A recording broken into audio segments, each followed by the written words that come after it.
Okay, when I say today's chocolate tres leches recipe is going to be one of the lightest, airiest tres leches cakes you've ever had, I honestly mean it. It's based off my 5-star rated original tres leches recipe and is made up of a super light and soft chocolate sponge cake that's soaked in a rich but not too sweet chocolate milk mixture and topped with an incredibly delicious chocolate whipped cream frosting. It is honestly one of the best cakes I've ever had. So to start off, you want to preheat your oven to 180°C or 350°F conventional and very lightly grease only the bottom of a 9x13" cake pan. You want to leave the sides of the pan ungreased because this is going to help our sponge cake stick to the sides of the pan as it rises, and because it's stuck, it means that we can flip our cake tin over to allow our cake to cool upside down once it's done, and this is just going to stop our sponge cake from deflating too much, and it's going to just help it retain, that super light and airy texture. Now you just want to pop your cake tin aside for now, and next we're going to sift together our dry ingredients. So I've got 90 grams or 3/4 of a cup of plain all-purpose flour,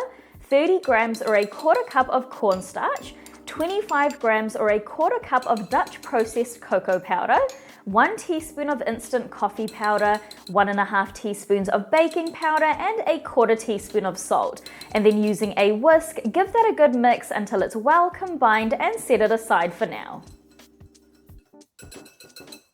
Now next we're going to separate the yolks and whites from 5 large eggs. Now I just like to do this using my hands. I find it's the easiest way for me because our hands are soft, so the egg yolks are less likely to break.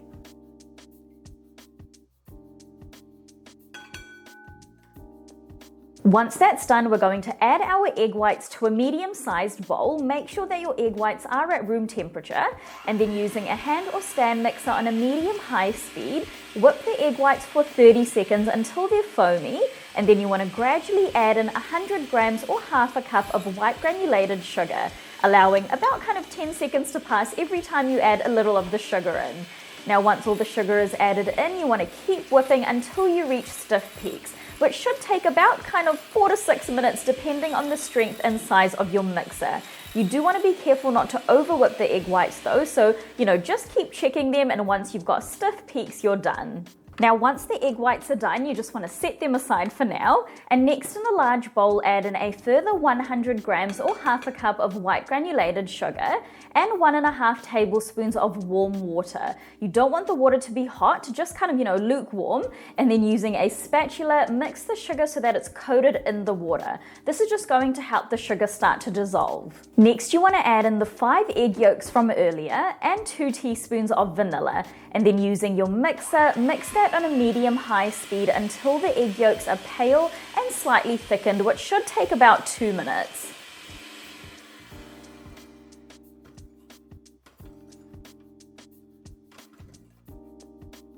Now once that's done, you want to stream in 30 grams or 2 tablespoons of unflavored vegetable oil, I use canola oil, and mix that in on a low speed until it's well combined.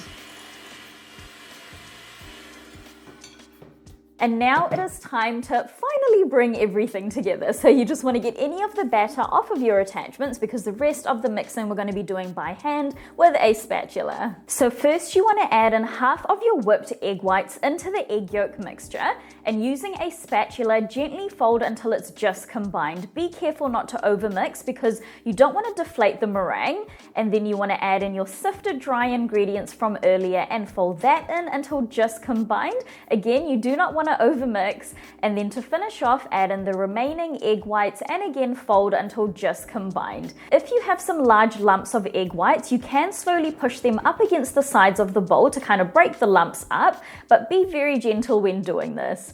Now once the batter is done, you should have a thick flowy mixture that's very light and airy like this. So that is our batter all done. It smells so good, and now you just want to pour this into our prepared cake pan.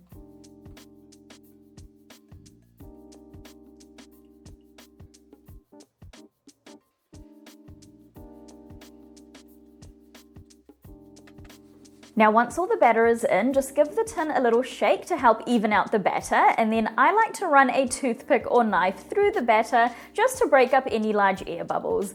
Now once that's done, you want to drop the cake tin lightly on the counter again just to remove any large air bubbles, and now this is going to go into our preheated oven for 25 minutes or until the top is set and slowly bounces back when you touch it. You can also check the center with a toothpick, and if it comes out clean or with a few moist crumbs, then it's done.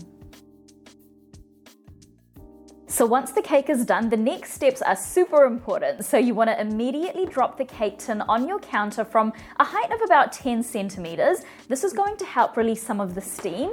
And then you want to flip the cake over onto a wire rack while it's still in the cake tin and allow it to cool for about 30 minutes until it comes to room temperature.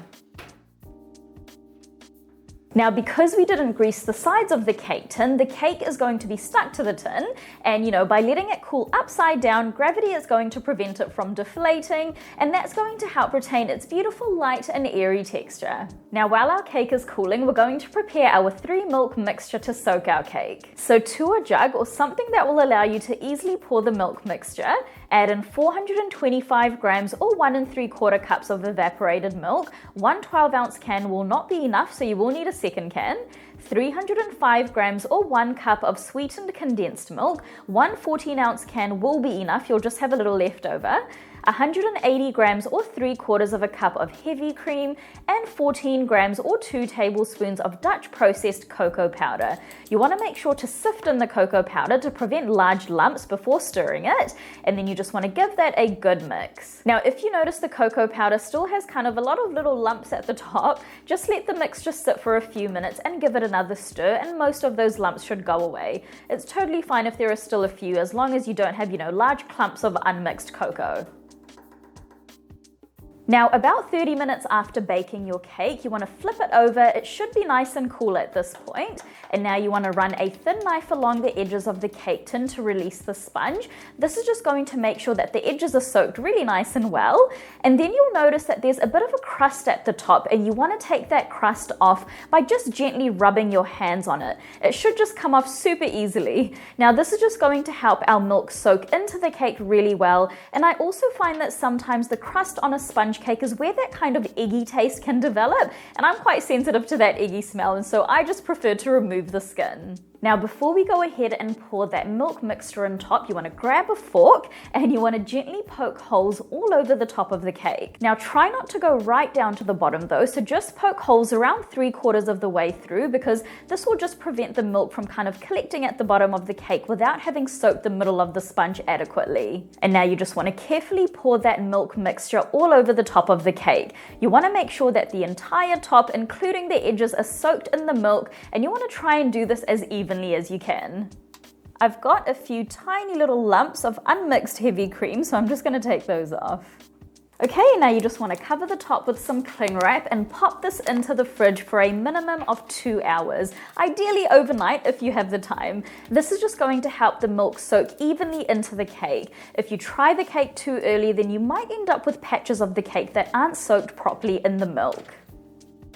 So it's been about 2 hours now. My cake is looking good, and now we're going to make a chocolate stabilized whipped cream frosting to go on the top. So it's super easy to make. To a large bowl, add in 225 grams or 1 cup of cold mascarpone, 55 grams or half a cup of powdered sugar, 20 grams or 3 tablespoons of Dutch processed cocoa powder, and 1 teaspoon of vanilla. And then you want to mix that in on a low speed for about 5 seconds, and then turn up the speed to a medium high and mix until everything is well combined. Next, you want to add in 335 grams or 1.5 cups of cold heavy cream, and again mix on a low speed to allow everything to combine without the cream splattering everywhere, and then turn up the speed to a medium high and whip until you reach stiff peaks. You want to be careful not to over whip the cream though, so once you've reached a good firm consistency, you want to stop there.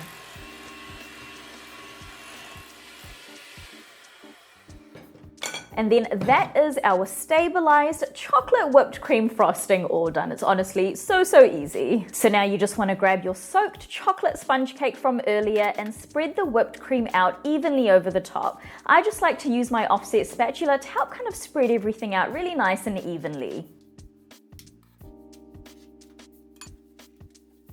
Now to finish off, I like to garnish with some shaved semi-sweet chocolate just for a little bit of extra deco.